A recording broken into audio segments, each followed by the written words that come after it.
As we continue the chapter on factoring, we look at factoring perfect square polynomials today. Remember, x plus y squared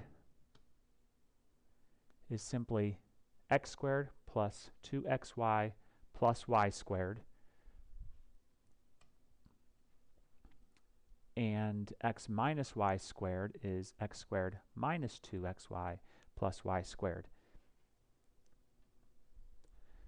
So this first one, I'll multiply out to show where that comes from. We have x plus 8 squared means x plus 8 times itself. Multiplying that out, we have x times x is x squared. X times 8 is 8x. 8 times x is another 8x.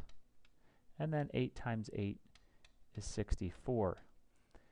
The 2xy here comes from these two multiplied times each other. The xy, this is like our x and this is like our y, so we multiply that and then we double it, so we have two of those, and we double it because of this 8x plus 8x.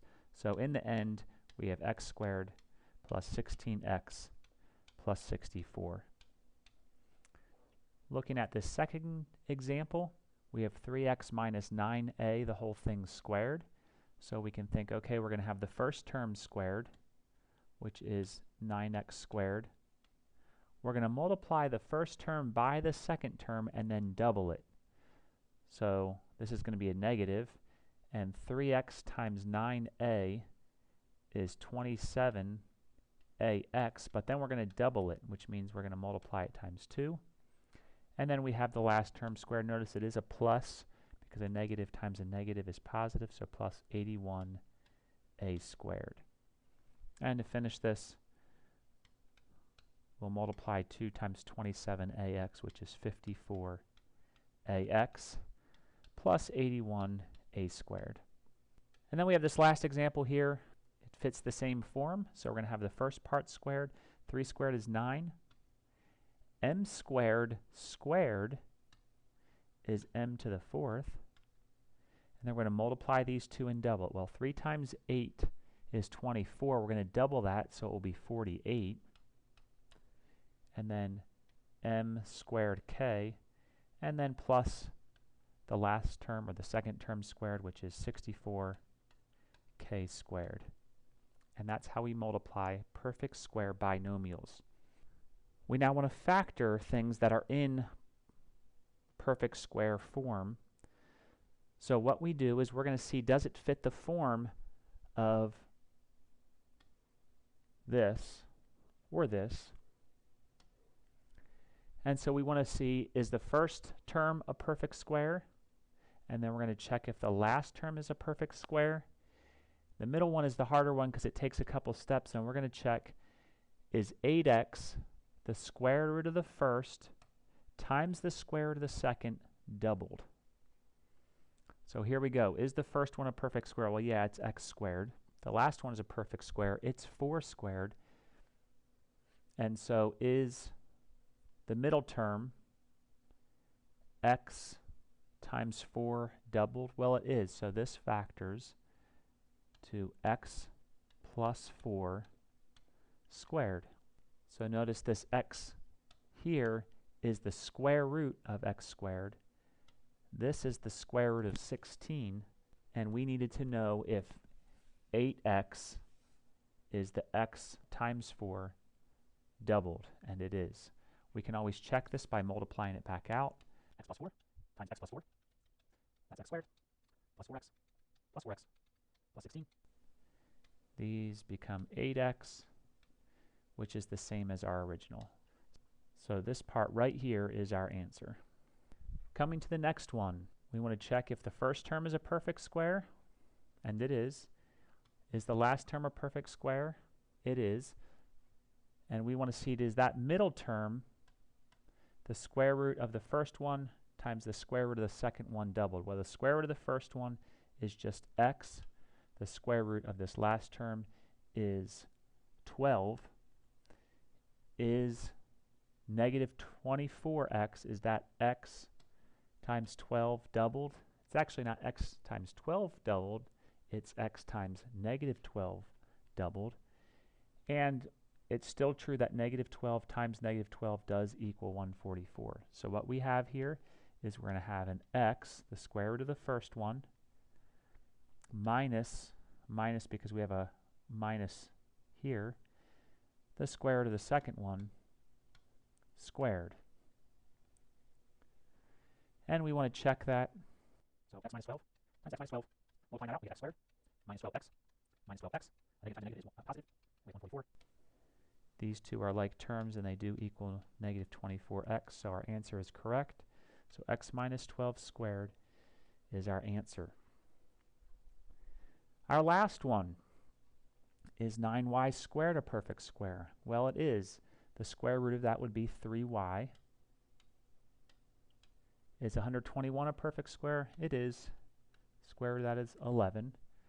So we want to see, is this middle term, 3y times 11, doubled? Well, 3y times 11 is 33y. Double that is 66y. So we can know that this is 3y plus 11 squared.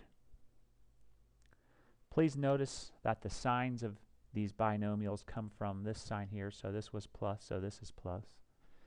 Minus, and plus, and plus.